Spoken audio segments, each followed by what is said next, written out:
प्यारे बच्चों, DMG maths online classes में आपका हार्दिक स्वागत है। बच्चों, आज के इस वीडियो में हम लोग एक ऐसी ट्रिक सीखने जा रहे हैं जिसकी सहायता से 3 या 3 से अधिक अंकों वाली पूर्ण वर्ग संख्या का वर्गमूल केवल 5 सेकंड में ज्ञात किया जा सकता है। तो आइए स्टार्ट करते हैं। बच्चों, ट्रिक को सीखने से पहले आपको कुछ इम्पोर्टेंट बातों पर भी ध्यान देना होगा। देखिए, मैंने राइट साइड में 1 से लेकर 9 तक की संख्याओं का वर्ग लिखा है। अगर आप इन वर्गों को देखें तो आपको एक बात समझ में आएगी कि 1 का वर्ग करके हमें 1 मिलता है और 9 का वर्ग करके हमें 81 मिलता है। दोनों में ही इकाई के स्थान पर 1 है, यानी कि अगर पूर्ण वर्ग संख्या में इकाई के स्थान पर 1 आए तो उसके वर्गमूल में इकाई के स्थान पर या तो 1 होगा या फिर 9 होगा। ठीक है ना, ये देखिएगा। इसी तरह से अगर पूर्ण वर्ग संख्या में इकाई के स्थान पर 4 है तो उसके वर्गमूल में इकाई के स्थान पर या तो 2 होगा या फिर 8 होगा, क्योंकि 8 का स्क्वायर 64 होता है, 2 का स्क्वायर 4 होता है। तो यहाँ पर यह ध्यान रखना है कि अगर पूर्ण वर्ग संख्या में इकाई के स्थान पर 4 आता है तो उसके वर्गमूल में इकाई के स्थान पर या तो 2 होगा या फिर 8 होगा। इसी तरह से अगर पूर्ण वर्ग संख्या में इकाई के स्थान पर 9 आता है, देखिए 9 अगर आए, यहाँ पर 9 लिखा है ना और यहाँ पर लिखा है 49, तो वर्गमूल में इकाई के स्थान पर या तो 3 आएगा या फिर 7 आएगा। इसी तरह से देखिए, अगर इकाई के स्थान पर पूर्ण वर्ग संख्या में 6 आता है, ये 6 लिखा हुआ है ना और यहाँ पर भी 6 लिखा हुआ है, तो उसके वर्गमूल में या तो 4 आएगा या फिर 6 आएगा इकाई के स्थान पर। और अगर पूर्ण वर्ग संख्या में इकाई के स्थान पर 5 है तो वर्गमूल में भी इकाई के स्थान पर 5 ही आएगा। इसी चीज़ को देखिए, मैंने इस टेबल के माध्यम से भी बताया है कि पूर्ण वर्ग संख्या में इकाई का अंक अगर 1 है तो उसके वर्गमूल में इकाई का अंक या तो 1 होगा या फिर 9 होगा। इसी तरह से अगर पूर्ण वर्ग संख्या में इकाई का अंक 4 है तो उसके वर्गमूल में इकाई का अंक या तो 2 होगा या फिर 8 होगा। ऐसे ही पूर्ण वर्ग संख्या में अगर इकाई का अंक 9 है तो उसके वर्गमूल में इकाई का अंक या तो 3 होगा या फिर 7 होगा। अगर पूर्ण वर्ग संख्या में इकाई का अंक 6 है तो उसके वर्गमूल में इकाई का अंक या तो 4 होगा या फिर 6 होगा। और अंत में अगर पूर्ण वर्ग संख्या में इकाई का अंक 5 है तो उसके वर्गमूल में भी इकाई का अंक 5 ही होगा। देखिए, यहाँ से आपको एक बात और भी पता चली कि जो पूर्ण वर्ग संख्याएं होती हैं उनमें इकाई का अंक या तो 1 हो सकता है या 4 हो सकता है या 9 हो सकता है या 6 हो सकता है या फिर 5 हो सकता है। इसका क्या अर्थ हुआ? इसका अर्थ ये हुआ कि किसी भी पूर्ण वर्ग संख्या में, देखिए मैंने लिखा भी है कि किसी भी पूर्ण वर्ग संख्या में इकाई के स्थान पर कभी भी 2, 3, 7, 8 या सिंगल ज़ीरो नहीं हो सकता है। यानी कि अगर कोई संख्या है जिसके इकाई के स्थान पर 2 आ रहा है या फिर 3 आ रहा है या फिर 7 आ रहा है या फिर 8 आ रहा है या सिंगल ज़ीरो आ रहा है, तो ऐसी अगर कोई संख्या है तो वो पूर्ण वर्ग नहीं होगी। पूर्ण वर्ग संख्या के लिए ये ज़रूरी है कि इकाई के स्थान पर या तो 1 आए या 4 आए या 9 आए या 6 आए या 5 आए, या फिर अगर उसमें 0 आएगा तो वो डबल 0 आएगा। ये भी हमें अब ध्यान रखना है। जैसे 100 होता है ना, जैसे 100 है तो 100 पूर्ण वर्ग संख्या, इसमें 2 0 आ गए, इसका वर्गमूल आता है कितना? 10। अब देखिए, अगर ऊपर जो बातें मैंने बताई हैं ये आपको समझ में आ गई हैं तो आप किसी भी पूर्ण वर्ग संख्या का वर्गमूल बहुत ही आसानी से ज्ञात कर लेंगे। इस चीज़ को हम लोग कुछ उदाहरण के माध्यम से समझते हैं। आइए सबसे पहला उदाहरण हम लेते हैं 784 का वर्गमूल, स्क्वायर रूट ऑफ 784। देखिए कितनी आसानी से हम इसे ज्ञात करेंगे। इसमें इकाई के स्थान पर कितना है? 4। इकाई के स्थान पर कितना है? 4। अब ये 4 अगर इकाई के स्थान पर है, इसका मतलब इसके वर्गमूल में इकाई के स्थान पर या तो 2 होगा, क्योंकि 2 का स्क्वायर 4 होता है, या फिर 8 होगा। कितना होगा? 8, क्योंकि 8 का स्क्वायर 64 होता है। तो हमें इकाई का अंक पता चल गया वर्गमूल में। जब ये इकाई का अंक पता चल जाए उसके बाद आप 2 अंकों को काट दें, यानी कि 84 का काम खत्म हो गया। अब रह गया 7।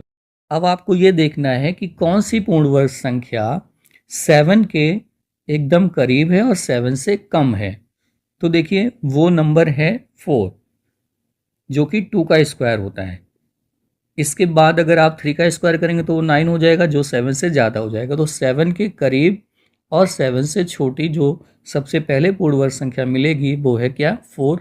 और 4 का स्क्वायर रूट कितना होता है, 2। तो यहाँ पर आप 2 लिख लें।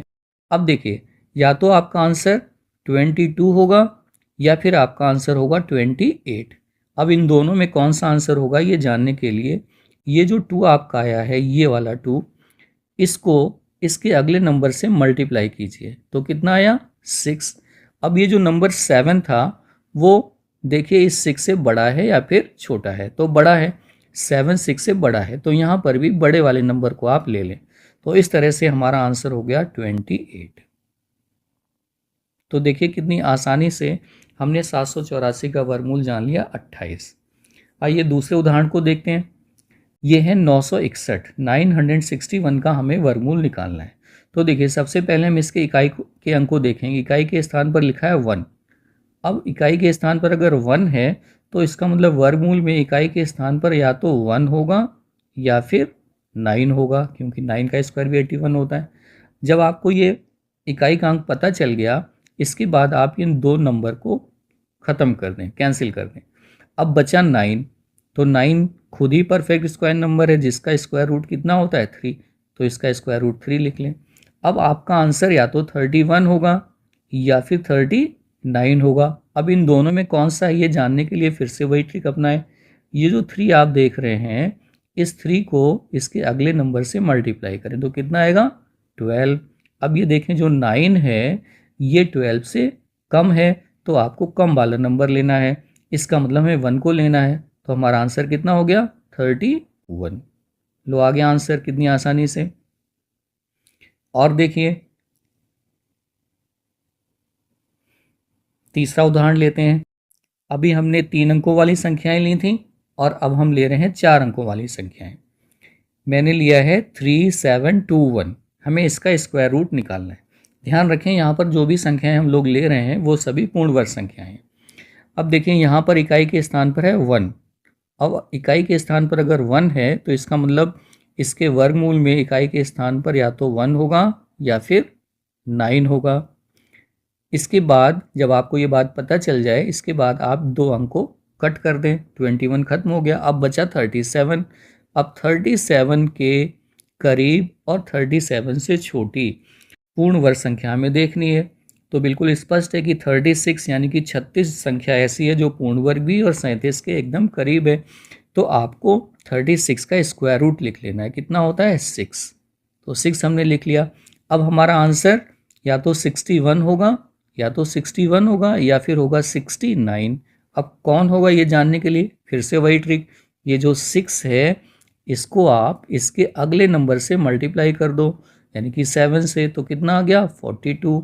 अब इस 37 को देखो, ये 42 से क्या है, कम है, तो कम वाला नंबर आप ले लीजिएगा। तो इस तरह से हमारा आंसर आ गया 61। लो निकल आया वर्गमूल कितनी आसानी से। अगले एग्जाम्पल पे आ जाओ।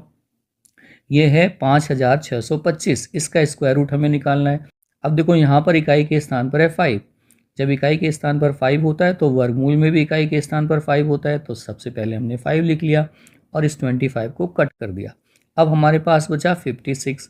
अब हम 56 के करीब पूर्ण वर्ग संख्या देखेंगे जो इससे कम होगी। तो देखिए सबसे पहले कौन सी हमें मिलेगी, वो मिलेगी हमें 49। क्यों, अगर आप 49 के बाद वाली संख्या देखेंगे तो होगी 64। 8 का वर्ग 64 होता है, जो इससे बड़ी हो जाएगी। तो वो संख्या हुई 49 जो इसके करीब है, इससे कम भी और पूर्ण वर्ग भी है। अब 49 का स्क्वायर रूट कितना होता है, 7। तो 7 लिख लो। तो बस ये इसका आंसर हो गया 75।